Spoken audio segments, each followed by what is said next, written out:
Hello, you wonderful people, and welcome to another episode of Crime Centric. This being a show where I talk about TV shows that are crime dramas. For today's episode, I'm going to talk about Dark Winds, Season 3, Episode 6. Great episode. A lot of really interesting things went down in this episode, so let's break it down. I really love the framing device as they kind of explain, like, that storyline where it's just, like, it's how, like, the Danae, their beliefs on how of how the world kind of came to be, and it was like the two twins dealing with the monsters in the world, specifically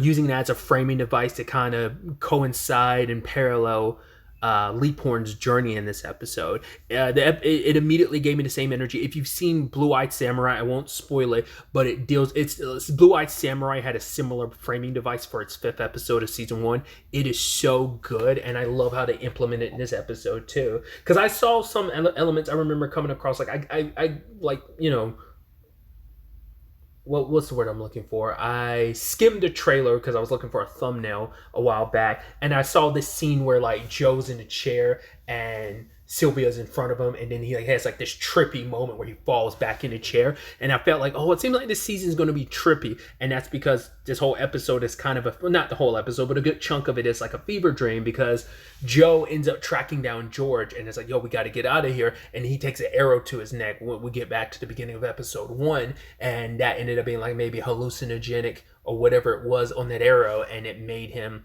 hallucinate. He's out in the desert. He follows some blood, but then he sees a boy that he's like, wait, is that George? But it's not George. Well, it's George, who's a stand-in for him, a younger version of himself, and his cousin Will, which I think is interesting because I was like, oh, because obviously those two actors are actually related in real life. Like the actor who plays George / young Joe and Will are actually, because I was looking at their names in the credits, so I was like, I don't know if they're brothers or what, but they are related. I'd assume brothers, but either way. Leaphorn had first come across a body because he followed some blood trails. Then he ran into the kids, and then he followed them to his house. And I thought it was interesting. It's like, oh, good clean up. And he's trying to figure everything out. He's like, what's this all about? And I need to get back to George. But it's like, you can't until you figure this out, because there's a lesson he's meant to learn from all of this. And so it's interesting, and it's like, in the grand scheme of things, you look back and you see like there were clues there the entire time. It's like, oh, Will is sitting on this bed, but then like he disappears and there's nothing but a whole bunch of dirt there. Joe goes to wash his hands, and his hands are covered in blood. It's interesting because like when you look at the location where he's at his parents' house, so because it's supposed to be him when he was young, so it's their home. But it's interesting when you think about it. But obviously at the time you're thinking, well, that's got to relate with Joe feeling guilty about the BJ Vines of it all.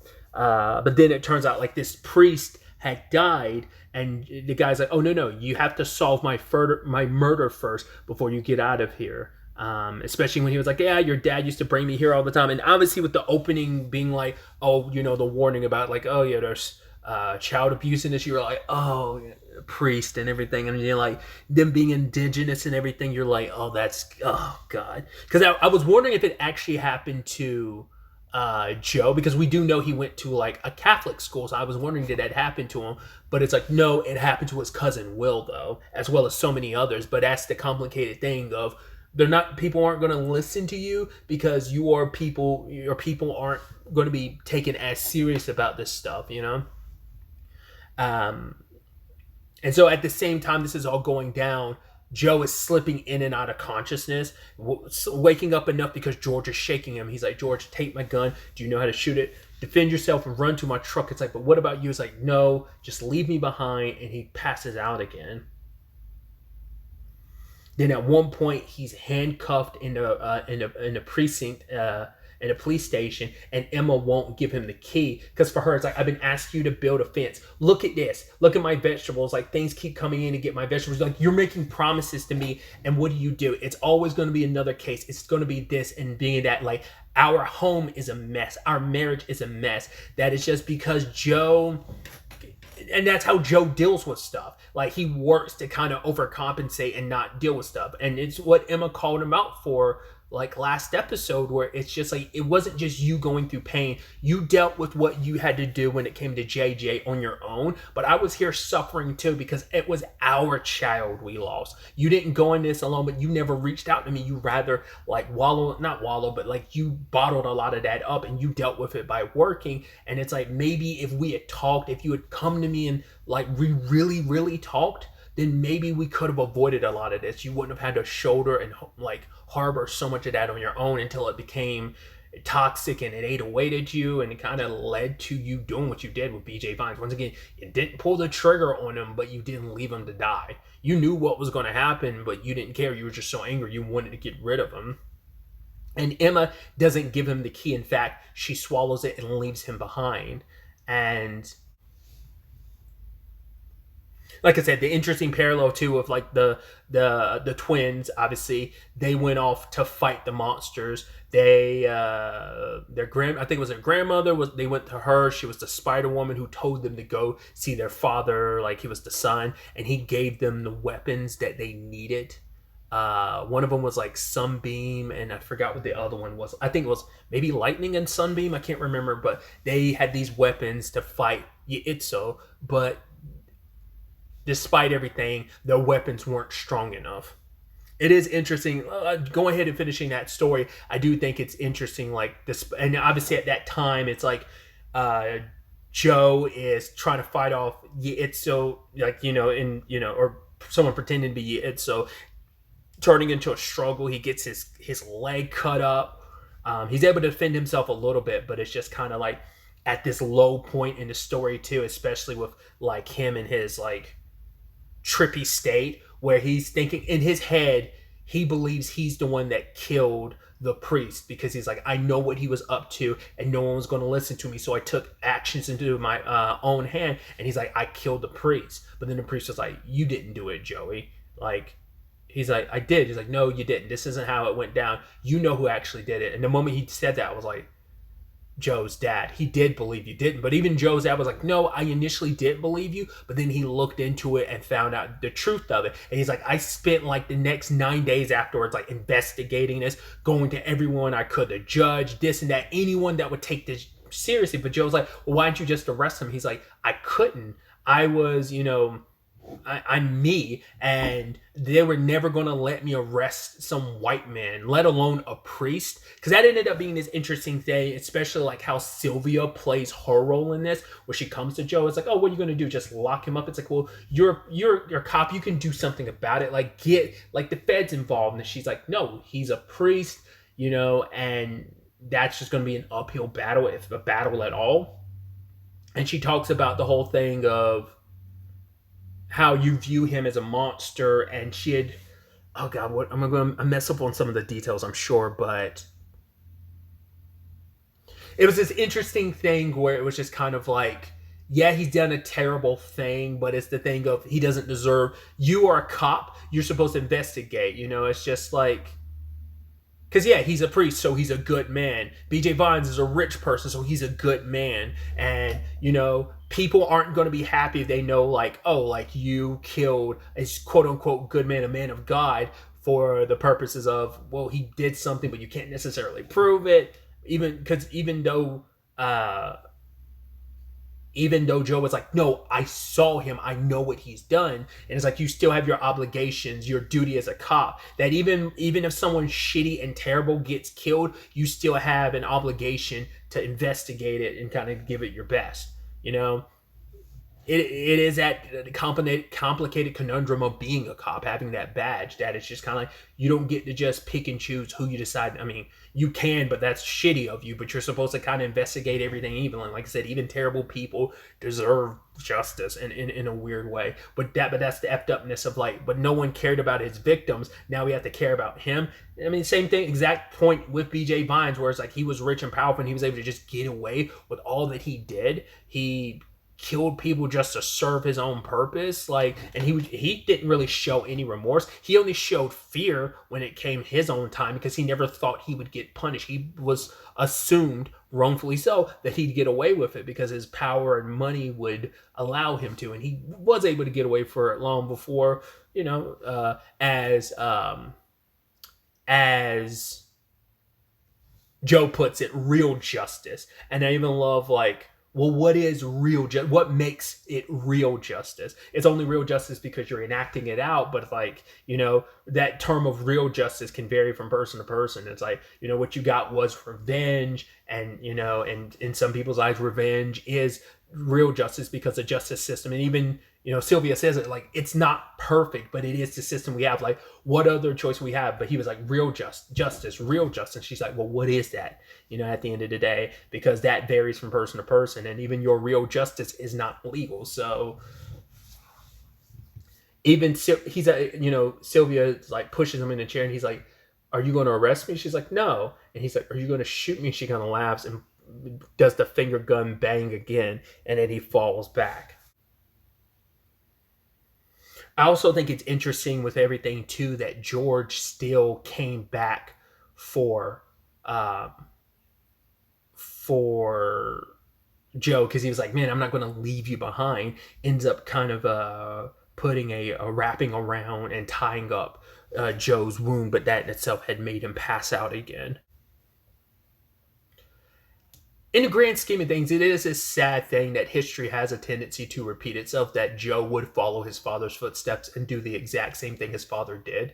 Because he knew on some subconscious level, but I think with everything that went down, he buried it. And maybe it's a thing of, yeah, he knew the truth, but he never actually ever confronted his dad about it, because it's just kind of like he didn't want to raise more trouble and questions, and just he let that, he would like let sleeping dogs lie. And now it's at he's at a crossroad, just like his dad was too. And I guess that kind of goes back to the point of so much left unsaid and buried in the past has a way of rearing its ugly head in a lot of ways. And obviously Joe's dad was like, I didn't want you to go down this path, because being a lawman, it's like, what does that mean, anything, to have that badge but none of the protection, because like, you might have, because their authority doesn't really, they don't have the jurisdiction to do a lot of stuff they would want to do, because it's almost like that badge, because they have that badge, it doesn't weigh as much as other people with that badge. So people get to dictate to them what is something actionable that they can do and what they can't do, and they're just limited. But like, when it comes to like, yeah, we can do all this other stuff, but like we don't have those protections. Like people like this priest and BJ Vines can do what they want to do and just get away with it, when you can't. When they're, now Joe himself is on the other side of that, now being, pursued by Sylvia for what he did. Because it was this whole point too, and this is meant to be the lesson that Joe takes away from this. I mean, for one, was the whole thing of doing what you did. You have to find a way to live with it. Like you live with the choice that you made. You just have to, and that's kind of what Joe's dad did. And now it's up to Joe to kind of do a similar thing. But at the end of the day, it's like, oh, well, he's like, Dad, you did what you had to do. But it's like, no, he wasn't a monster. At the end of the day, there are no monsters. He's just a man. There are bad people. There are people who do bad things, and then there are people who do bad things to stop those bad people. And he's like, that's the category you and I are in. Like I said, we just have to find a way to live with all of that. Because it's like, at the end of the day, his dad doing what he did saved so many other children, protected those who were victims, protected any future victims from this guy. So it is this conundrum of like, is that the lesson Joe was meant to learn from this? I mean, mainly that there are no monsters, but also that what he, what did he do the right thing? Because even Sylvia was like, I'm not telling you the thing that you did was right or wrong. It's just, like I said, it's complicated, because it's like the thing of, we see where Joe's coming from, doesn't make it okay, but you can't understand why he did what he did. And it's like, considering the time, considering the position he's in, being the man that he is, once again, being a Dene, like being an indigenous person, like, what can you do? But because it's interesting, because he kept trying to tell like the younger version of himself, like, there has to be another way. And it's like, was there a better way? Could you have handled this like the more lawful way? But even your dad exhausted every avenue he could, trying to deal with his BJ Vines, which was this pedophile priest. So, but that realization and that conversation with his dad kind of woke Joe up, and that was like the last time, and he's like kind of awake for the rest of the situation. So he chases after Itzo, and he deals with it. And it's interesting, like his story as the episode's coming to a close, we get the conclusion to the situation with the twins. It's interesting because like the way they end up defeating the monster is their weapons were ineffective, but they used Itzo's own blades against it and killed it. And they went home, but their mom didn't recognize it because the journey that they went on changed them from what they've seen. But it's like, no, we are still your sons. And it's like the mom was frightened of her sons because they shine so brightly. It's just kind of like, I don't know if it's kind of a that ending is interesting because you it is that thing of, you would assume like a journey like that would dim your light. Just kind of like, once again, it's meant to parallel Joe and Emma, where it's like Emma looks and all she sees is kind of like the darkness that's kind of come about Joe, that's kind of drowning him and has such a grip on him. But these kids, they shined, and I'm wondering, it's supposed to be like a thing of, these aren't my boys anymore, in regards to she's afraid because they shine so brightly that they're not hurt. Like she's kind of lost her little boys because they've grown in this journey, because they've seen and they've experienced so much. So, and it ends there, and I'm so curious like what the rest of that story is. Like, did she ever go back to seeing them as her children, or could she never do that, and like they're forever no longer her children? Like I said, it sounds like a more positive spin of like your journey changed them for the better because of how brightly they shone, versus, like I said, their light being dimmed and them being like surrounded by darkness. And but it could still be a thing of, you're too bright for me to see anymore because of how much you've grown, and you're no longer my children, and I'm afraid of that. I don't know. But to parallel that with Joe, who didn't defeat Itzo with its own weapon, but he does shoot him, but then sees a handprint, and I was like, I think that's the point it's supposed to make. And he even says to Jim as he's trying to reach him on the radio, it's not a monster, it's a man. That handprint's to prove that, it's just someone in a disguise. This entire time you thinking it's an actual monster, it's like, no, it's just someone playing dress up for whatever reason. Your immediate thought is, well, it's got to be Budge, right? But maybe not. But it seems like Budge would be the most likely option. We'll know soon enough, because they were, as Joe said, like they were shot in like the right shoulder. So if you find someone with that similar wound, you got who Itzo is beneath all of that. Now, obviously, the episode ends with Chi on his way to Joe. So it's kind of interesting how you're able to, like, when you have such a, like, I don't know, because it's definitely not a bottle episode. It's a fixed location episode, even though you're able to change locations, because half of it's kind of like this trippy dream sequence, while the rest of it is balanced in reality. But it's like, what does this mean for Joe? Like, the lessons he learned from this, it's going to be interesting to see how they're applicable going forward, especially with the Sylvia of it all, and how Joe, we haven't gotten the full scale of what he's taken away from this, and what conversations he's going to have with Emma now, with clarity about a lot of stuff. And what does that mean for him and Emma going forward? Can he fix his marriage? Can he fix his home? Or is things too broken at this point in time? So we'll see how that all shakes up and plays out. But it's going to be really interesting to see where the next episode takes us going forward with all of this.